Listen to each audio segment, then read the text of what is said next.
So I'm Haley, and I am basically just going to be sharing my testimony with y'all of what the Lord has done in my life. So I really struggled with OCD ever since I was really young, and just like give y'all a backstory or like more insight into what that looked like.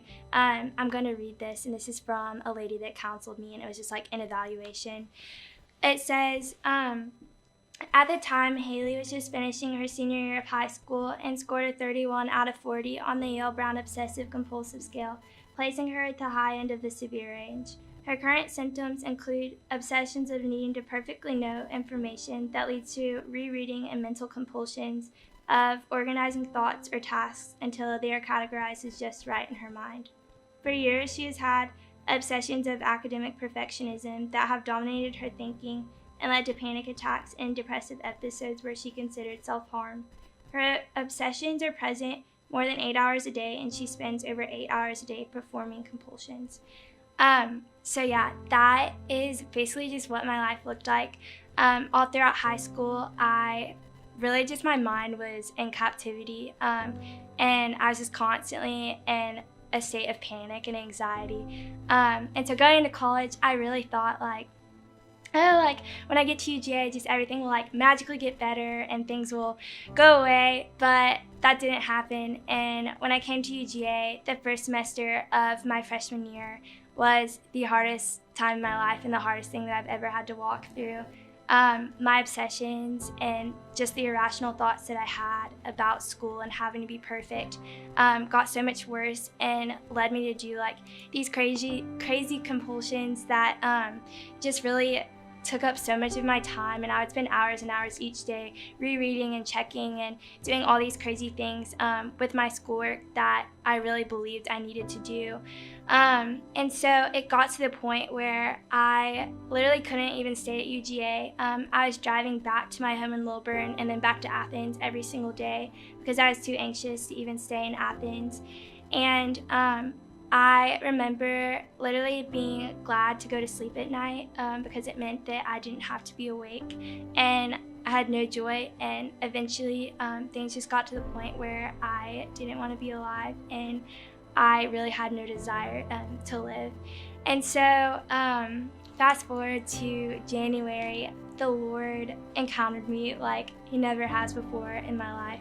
I was reading over a syllabus, and it was taking me hours and hours, which is really crazy, but I was just so paralyzed by fear and anxiety from all these thoughts that my my kept having that I couldn't even get through the syllabus. And I remember knowing something was wrong and just being I know that this isn't normal.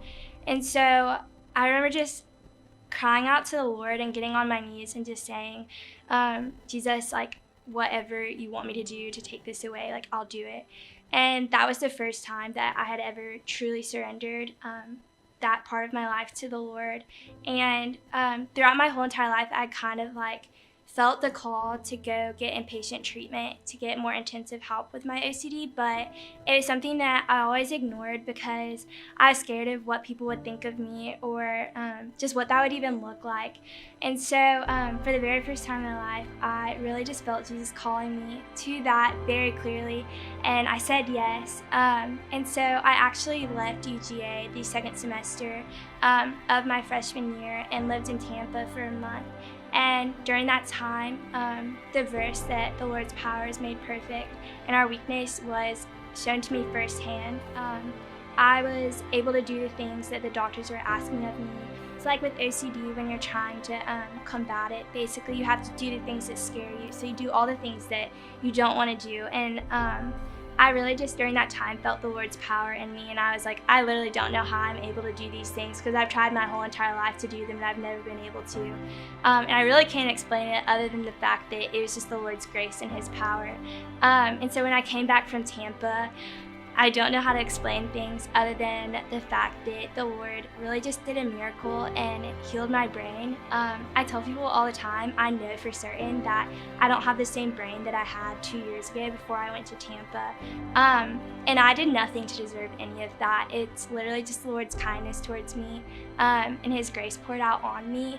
And when I was thinking about why I even want to share my testimony with y'all, I was just asking the Lord, okay, like what is even the point of this? Like I know that I went through all of this for a reason. What do you want people to know from my story? And I think he just wants y'all to know that freedom exists and it is possible, and he loves to heal.